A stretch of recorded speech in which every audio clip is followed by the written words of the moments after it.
2023 retake of A Proud Day for James from Season 1 episode of Thomas the Tank Engine and Friends, aka Thomas and Friends. The narrator is Ringo Starr.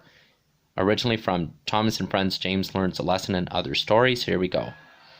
One night, Henry and Gordon were alone with James.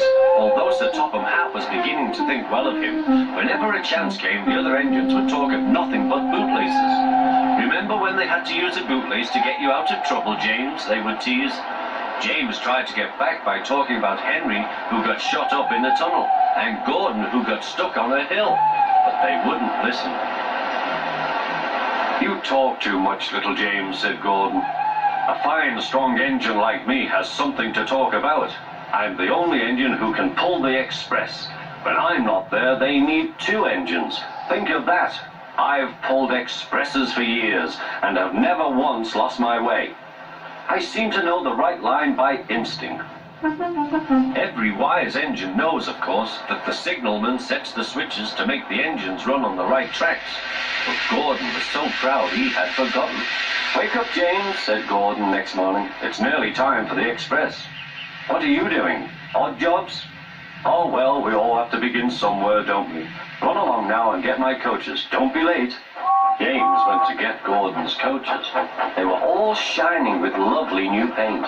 He was careful not to bump them, and they followed him smoothly into the station, singing happily, "We're going away, we're going away." "I wish I was going with you," said James. "I should love to pull the express and go flying along the line." Gordon, with much noise and blowing of steam, got ready to back onto the train.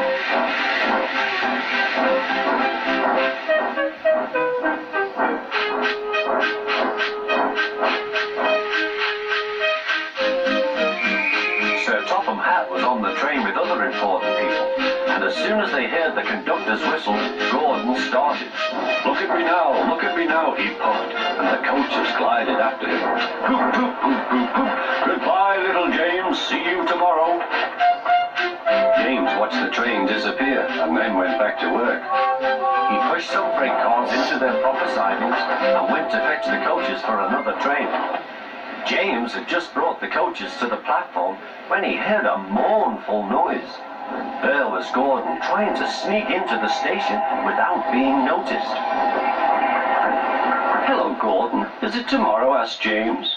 Gordon didn't answer. He just let off steam feebly. "Did you lose your way, Gordon?" said James. "No, it was lost for me. I was switched off the main line onto the loop. I had to go all round and back again." "Perhaps it was instinct," said James. Meanwhile, all the passengers hurried to the ticket window. "We want our money back," they shouted. But Sir Topham Hatt climbed onto a car and blew the conductor's whistle so loudly that they all stopped to look at him. Then he promised them a new train at once. "Gordon can't do it," he said. "Will you pull it for us, James?" "Yes, sir, I'll try." So James was coupled on and everyone got in. "Do your best, James," said Sir Topham Hatt. Come along, puffed James. You're pulling as well, sang the coaches.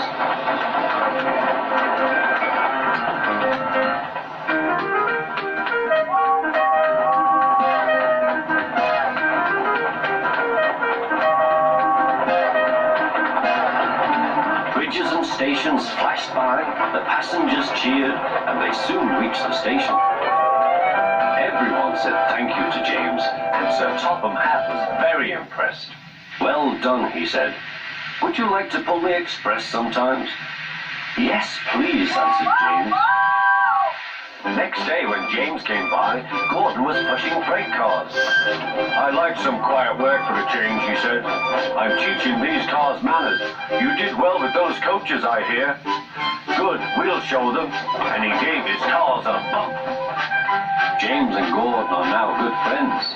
James sometimes takes the express to give Gordon a rest. Gordon never talks about bootlaces, and they are both quite agreed on the subject of freight cars.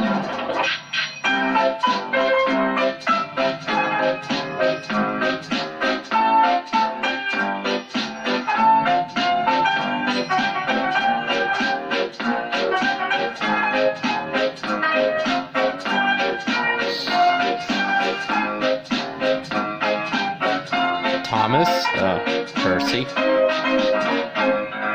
Toby.